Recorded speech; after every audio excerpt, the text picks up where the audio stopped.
Всем привет!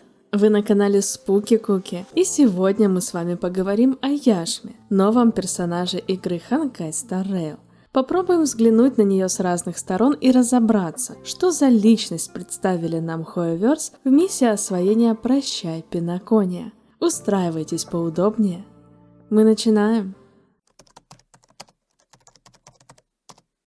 Самая первая информация о Яшме, которая подается для нас разработчиками, звучит так. Яшма – это топ-менеджер отдела стратегических инвестиций КММ. Одна из 10 каменных сердец. Ее опорный камень – Яшма Долга. Изящная и расчетливая взаимодательница, которая превосходно разбирается в тонкостях человеческого сознания. Ее личное увлечение – ломбард Нежная Яшма.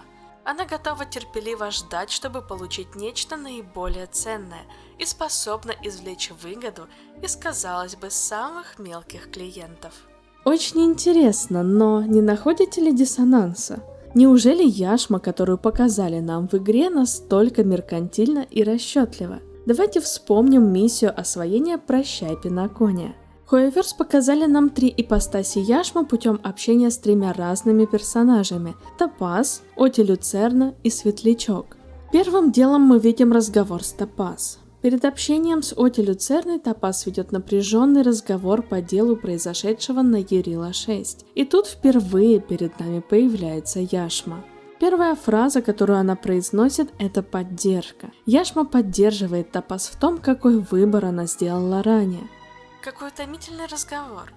Просто повесь трубку, да и все. По-моему, ты отлично справляешься с проектом. Топаз оборачивается на голос, и напряжение на ее лице сменяется восхищением и обожанием. Яшма подходит к младшей сотруднице и ласково проводит по ее лицу рукой. Это жест поддержки. Яшма всецело одобряет выбор Топаз в том, чтобы оказать услугу Ярила-6, а также говорит о том, что давно хотела поработать вместе с Еленой. И это жест признания того, кто младше и в чем-то неопытнее тебя.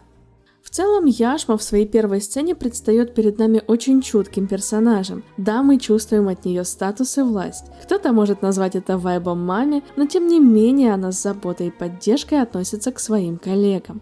Если мы пробежимся чуть дальше по сюжету, то заметим, что Яшма будет наставлять Топаз перед общением с Оти Люцерной. Она легко делится опытом и своими наблюдениями. Яшма протягивает руку поддержки Топаз, ровно так же, как когда-то она проявила помощь Авантюрину, когда он был все еще сиганийским рабом.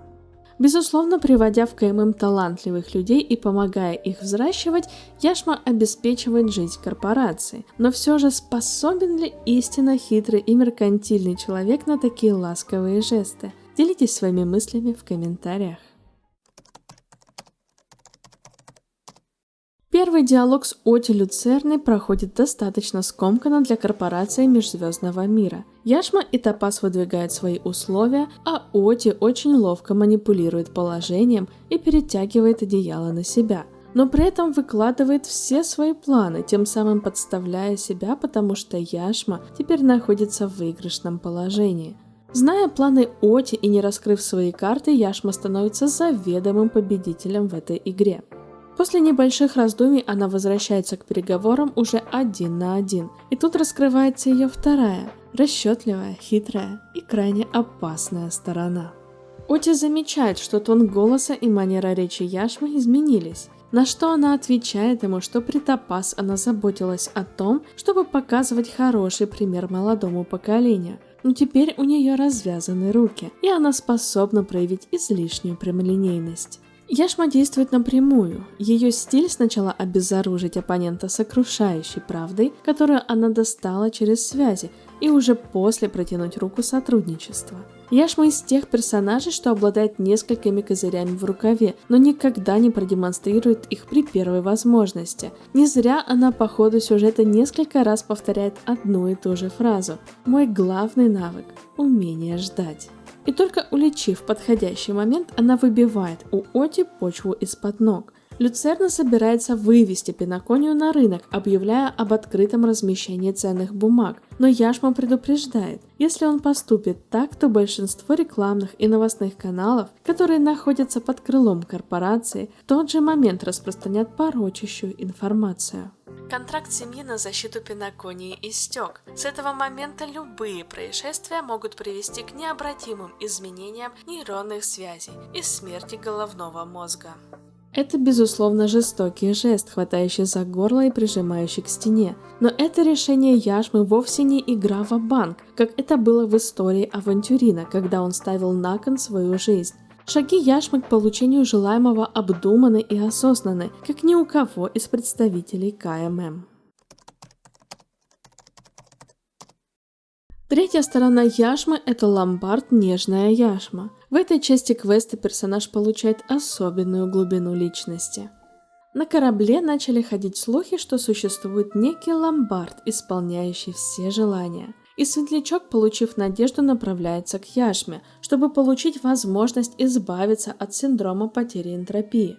Но в ломбарде Яшмы за исполнение желаний принято платить, и цена эта исчисляется вовсе не в деньгах. На это Светлячок дает довольно расплывчатый ответ, что готова отдать все, чтобы иметь возможность жить без опасения, что когда-то перестанет чувствовать границу между своим телом и остальным миром. И этого оказывается недостаточно. Но Светлячок не понимает, какой должен быть залог. И тут Яшма рассказывает нам о том, какую цену заплатили те, чьи желания исполнились, а также о сути 10 каменных сердец. Мы собрались вместе, чтобы получить то, что нам нужно. У всех 10 свой курс и своя цель. Путь может быть как коротким, так и долгим, ведь в каждом из нас есть пустота, которую можно заполнить только извне. В этот момент субтитры игры над словом «пустота» подписывают слово «амбиции», и это дает нам полное понимание того, что это за личности 10 каменных сердец.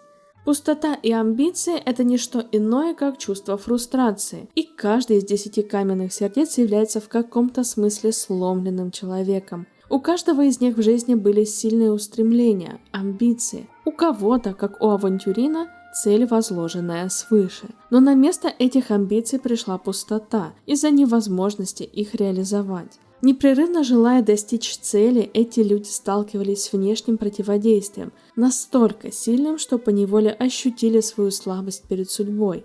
Так надежда этих людей погасла, и на смену амбициям пришла фрустрация, бесконечная невозможность получить желаемое, и пустота, заполнить которую возможно только извне. Яшма говорит: Алмаз дал обещание разделить силу эманатора сохранения на 10 частей, чтобы заполнить пустоты опорными камнями. Моя плоть хрупка, но вера тверда, подобно монолиту, иначе сохранению не выстоять.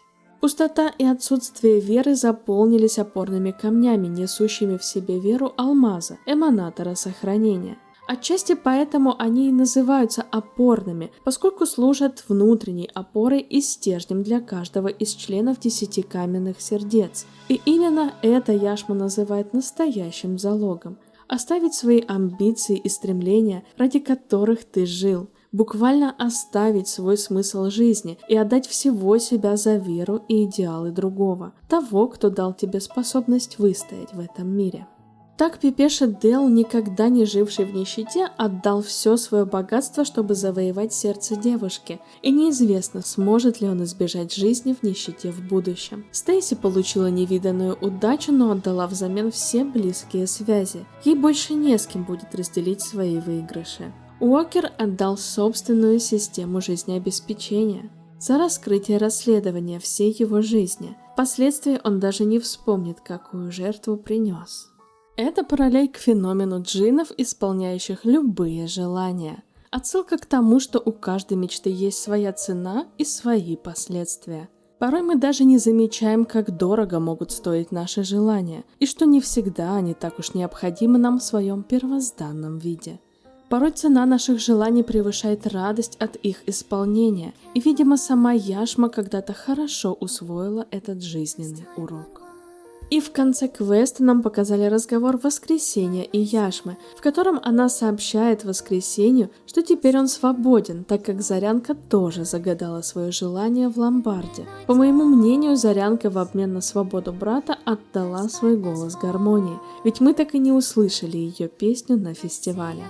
Но Яшма предложила Воскресению новую сделку. По ее словам, рай, которого они хотели добиться с Зарянкой, все еще возможен. Главное, согласится ли Воскресенье на условия сделки. Как думаете, чем он вынужден будет пожертвовать? Ведь Яшма недвусмысленно дала нам понять, что она будет его ждать. А что до самой Яшмы? Что ей пришлось отдать за свой опорный камень? Пишите свои догадки в комментариях. Возможно, об этом нам подробно расскажут 10 июля, когда персонаж официально станет игровым. А как вам Яшма? Понравился ли вам этот персонаж? Будете ли вы ее крутить? Смело пишите свои мысли в комментариях. Ну а я благодарю вас за то, что досмотрели это видео до конца. Подписывайтесь на канал и ставьте ваши реакции, если вам было интересно. Ну а я не прощаюсь. До новых встреч!